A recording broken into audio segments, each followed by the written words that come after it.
华视在地新闻继续来看云林拿来的宝龙纸厂，甲新山区画设为公园，佮邀请艺术家来进驻，透过生态地景的艺术创作，让这个所在更加有特色，嘛将做动态新景点。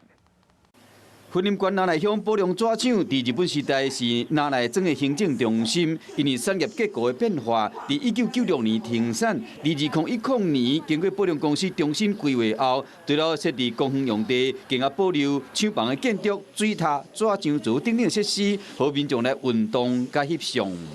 为了吸引更加侪游客来，云林县政府这摆嘛特别邀请到过来出名的5组艺术家，透过生态地景艺术的创作，结合在地元素，做出各种的装置艺术。一般人认识林内都以为林内只有紫斑蝶，那其实，在生态的整个生态链里面，紫斑蝶只是其中一环。县政府期待透过艺术家的作品，和拿来更加闹热。 想要获取更多新闻资讯，想要看到主播最新的动态，赶快订阅华视 YouTube 频道。